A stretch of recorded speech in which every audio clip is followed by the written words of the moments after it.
ధ్యాయతో విషయాన్ పుంసః సంఘస్తేషుపజాయతే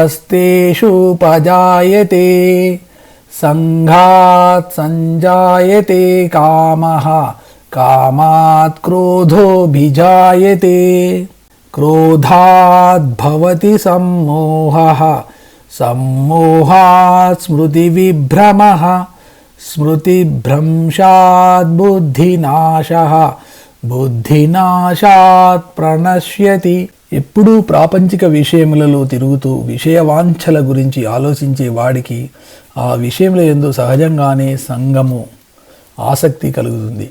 ఆ ఆసక్తి కోరికలుగా మారుతుంది. కోరికలు తీరితే ఆనందం కలుగుతుంది. కోరికలు తీరకపోతే విపరీతమైన దుఃఖం కలుగుతుంది. ఆ దుఃఖంలో నుండి కోపం వస్తుంది. ఆ కోపం ఎక్కువైతే ఒక విధమైన మోహంలో పడిపోతాము. ఆ మోహం ఎక్కువైతే మనం ఏం చేస్తున్నామో మనకే తెలియదు. కోపంతో ఊగిపోతుంటాము. అప్పుడు బుద్ధి పనిచేయదు. మంచి చెడు విచక్షణ కోల్పోతాము. చేయకూడని పనులు చేస్తాము. దాని వలన సర్వనాశనం జరుగుతుంది. ప్రాపంచిక విషయములతో అటాచ్మెంట్తో మొదలైనది చివరికి మనిషి పతనానికి దారితీస్తుంది. మొట్టమొదట అంతా బాగానే ఉన్నట్టు అనిపిస్తుంది. లోపలకు చేరిన తర్వాత దాని పని అది చేస్తుంది. ఒక వస్తువును చూచి ఊరుకుంటే ఇబ్బంది లేదు. దానితో సంఘం అంటే అటాచ్మెంట్ పెట్టుకోవడం వలననే అసలు కథ మొదలవుతుంది. ఆ అటాచ్మెంట్ కోరికగా మారుతుంది. ఇంట్లోకి పాము దూరితే ఎంత హడావుడి చేస్తుందో ఈ అటాచ్మెంట్ కూడా మనసులో చేరితే అంత హడావుడి చేస్తుంది. మనసును నిలవనీయదు. అల్లకల్లోలం చేస్తుంది. పామును బయటకు తరమడం కానీ చంపడం కానీ చేస్తాము. అలాగే కోరికగా ఉన్నప్పుడే దానిని నిర్మూలించడం ఉత్తమం. ఎందుకంటే కోరిక పుట్టగానే అది తీరాలనే తపన మొదలవుతుంది. కోరిక తీరకపోతే కోపం వస్తుంది. కోపంలో ఏం చేస్తామో ఏం మాట్లాడతామో తెలియదు. విచక్షణ నశిస్తుంది. బుద్ధి పనిచేయడం మానేస్తుంది. ఒళ్ళు తెలియదు. కోపంతో ఊగిపోతుంటాడు. యుక్తాయుక్త జ్ఞానము నశిస్తుంది. ఎదుటగా ఎవరున్నారు, ఎవరితో మాట్లాడుతున్నాము అనే విషయం మర్చిపోతాడు. ఒక విధమైన మోహము ఆవహిస్తుంది. బుద్ధి మందగిస్తుంది. బుద్ధి పనిచేయడం మానేస్తుంది. అతడి పతనం మొదలవుతుంది. దీనికంతా కారణము ప్రాపంచిక వస్తువులతో అటాచ్మెంట్. ఆ అటాచ్మెంట్ వలన పుట్టిన కోరిక. ఈ శ్లోకంలో ఒక తమాషైన పదం వాడారు. ధ్యాయాతో విషయాన్ అంటే మానవుడు విషయముల గురించి ధ్యానం చేస్తుంటాడు. సాధారణంగా పరమాత్మను గురించి చేసేది ధ్యానము. కానీ మానవుడు పరమాత్మను మరచిపోయి ప్రాపంచిక విషయముల గురించి విషయవాంఛల గురించి ధ్యానం చేస్తుంటాడు. కాబట్టి మనం ప్రాపంచిక విషయాలను ధ్యానం చేయడం మాని పరమాత్మను గురించి ధ్యానం చేయడం మొదలు పెడితే అన్నీ చక్కబడతాయి. కోపము మొదలగు విపరీత పరిమాణాలు సంభవించవు. సాధారణంగా మానవుడు ఎల్లప్పుడూ ప్రాపంచిక విషయాల గురించి ధ్యానం చేస్తుంటాడు. కానీ శాస్త్ర విషయాలు వినడానికి విముఖత చూపిస్తుంటాడు. కారణం అతడికి దాని మీద ఆసక్తి లేకపోవడమే. శాస్త్ర విషయములు వింటూ ఉంటే ప్రజ్ఞ వస్తుంది. ఆ ప్రజ్ఞను స్థిరంగా ఆచరణలో పెడితే దానిని స్థితప్రజ్ఞ అంటారు. ఏదో విన్నాంలే అని అన్నీ చేస్తామా ఏమన్నానా అంటూ దానిని అక్కడే వదిలేస్తే అది గత ప్రజ్ఞ అవుతుంది. ఇప్పుడు విన్నదానిని ఆచరణలో పెట్టకపోతే ఏమవుతుందో భగవానుడు చెప్తున్నాడు. మనసులో ఒక థాట్ వస్తుంది. దానిని మనం అలానే ఉంచాం. అలా పెంచుతాము. దాని గురించి విపరీతంగా ఆలోచిస్తాము, మదిస్తాము. దాన్ని ఇదివరకు వచ్చిన ఆలోచనలతో ముడిపెడతాము. మనం భగవంతుడి గురించి క్షణం కూడా ఆలోచించము. కానీ మనలో చెలరేగే భావాల గురించి తదేకంగా ధ్యానం చేస్తుంటాము. భగవంతుడి గురించి చేసే ధ్యానము మంచి ఫలితాలను ఇస్తే విషయవాంఛల గురించి చేసే ధ్యానము దుష్ఫలితాలను ఇస్తుంది. మనకు భగవంతుని మీద ధ్యానం కుదరడం లేదంటే దాని అర్థము మనకు విషయవాంఛల మీద ఉన్న ఆసక్తి ఈశ్వరుడి మీద లేదు. ఆ ప్రకారంగా విషయవాంఛల గురించి ప్రాపంచిక విషయముల గురించి ఎక్కువగా ఆలోచించే వాడికి వాటి మీద అటాచ్మెంటు అంటే సంగమము అంటే ఆసక్తి పెరుగుతుంది. మనం ఏ విషయం మీదనైనా ఎక్కువగా ఆలోచిస్తే ఆ విషయం మీద ఆసక్తి అటాచ్మెంట్ పెరుగుతుంది. దానికి అతుక్కుపోతారు. అదే లోకంగా ఉంటారు.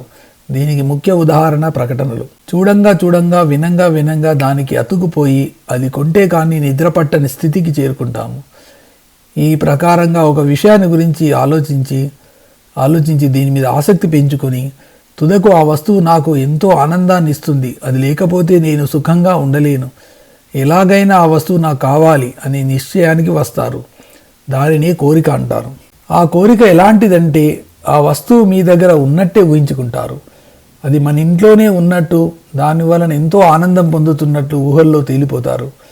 ఎలాగైనా ఏం చేసైనా సరే ఆ వస్తువు నాకు కావాలి, నా కోరిక తీరాలి అనే స్థితికి చేరుకుంటారు. బాగా ఉన్నవాళ్ళు, పిల్లలు కూడా చిన్న చిన్న దొంగతనాలు చేస్తుంటారు. బైకులు దొంగలిస్తుంటారు. కొంతమంది తమ గర్ల్ ఫ్రెండ్ను పబ్బుకు తీసుకెళ్ళడానికి, దొంగతనాలు చేయడానికి కూడా వెనకాడరు. ఇది మనం వింటూనే ఉంటాము. ఇది ఒక విపరీత స్థితి. ఈ స్థితికి చేరుకున్న తర్వాత ఆ కోరిక అలా అలా పెరిగిపోతూ ఉంటుంది. ఆ కోరిక తీరకపోతే నేను సుఖంగా ఉండలేను, బతకలేను అనే స్థితికి చేరుకుంటారు.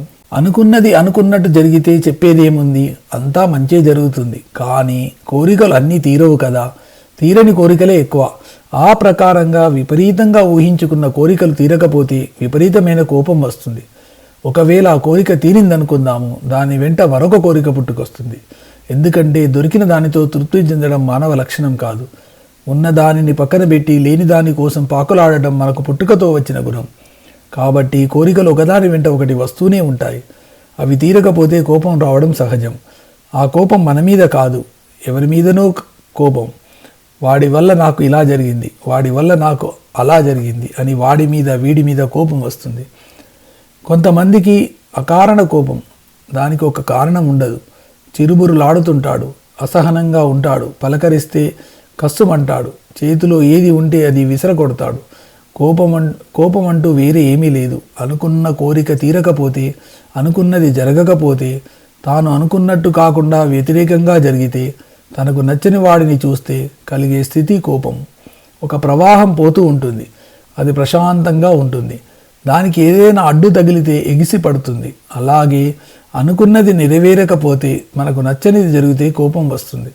క్రోధం వచ్చిన తర్వాత జరిగే పరిమాణము మానవుడు తాత్కాలికంగా వివేచనా శక్తి కోల్పోతాడు. విచక్షణ ఉండదు, మంచి చెడు గుర్తించడు. ఎవరిని తిడుతున్నాడో, ఏమి తిడుతున్నాడో చూడడు. నోటికి ఎంత వస్తే అంత అనేస్తాడు. దాన్ని మోహము అంటారు. అంటే ఆ కోపానికి వశుడు అవుతాడు, ఆవేశానికి లోను అవుతాడు, పిచ్చి పట్టినట్టు ప్రవర్తిస్తాడు. శంకరుల వారి కోపం వచ్చిన వాడి గురించి చెబుతూ, అటువంటి వాడు గురువును కూడా ఆక్షేపిస్తాడు. నీకేం తెలుసు అంటాడు. తల్లిని కూడా కొట్టడానికి పోతాడు. ఇటువంటి స్థితికి చేరుకున్నప్పుడు మానవుడికి బాహ్య స్మృతి ఉండదు. ఒక విధమైన ట్రాన్స్లో ఉంటాడు, ఊగిపోతుంటాడు. అంటే మంచి చెడు తెలుసుకునే స్మృతి, అంటే జ్ఞాపక శక్తి కూడా పోతుంది. తాను ఎవరితో మాట్లాడుతున్నాడో మర్చిపోతాడు. నువ్వెంత అంటే నువ్వెంత అని అంటాడు. వాడు నా యజమాని, వాడు నా తండ్రి, నా అన్న, నా బంధువు, నా భార్య అనే స్పృహ కూడా ఉండదు. ఎవరినీ లెక్క చేయడు. ఆ స్థితి నుండి మానవుడు ఇంకా దిగజారి తన బుద్ధిని కోల్పోతాడు. ఏది చేయాలి, ఏది చేయకూడదని నిర్ణయించేది బుద్ధి. ఆ బుద్ధి కూడా పనిచేయదు, పక్కకు తొలగి ఉంటుంది. ఎందుకంటే చెప్పినా వినే స్థితిలో లేడు. బుద్ధి ఎప్పుడైతే పనిచేయడం మానేసిందో వాడి పతనం ప్రారంభమవుతుంది. అప్పుడు మానసిక పతనం శారీరక పతనం కింద మారుతుంది. కొట్టడం, తిట్టడం, చంపడం, నరకడం లాంటివి చోటు చేసుకుంటాయి. దానితో పోలీస్ స్టేషన్లు, జైళ్ళు, పరువు పోవడం అంటే మానవుని పతనం మొదలవుతుంది. ఇది అటాచ్మెంట్తో మొదలై తుదకు సర్వనాశన స్థితికి చేరుకున్న మానవుని పతనావస్థ. ఈ పతనావస్థను తప్పించుకోవాలంటే ఏం చేయాలి అనే విషయము తర్వాత 2 శ్లోకాలలో చెబుతున్నాడు భగవానుడు.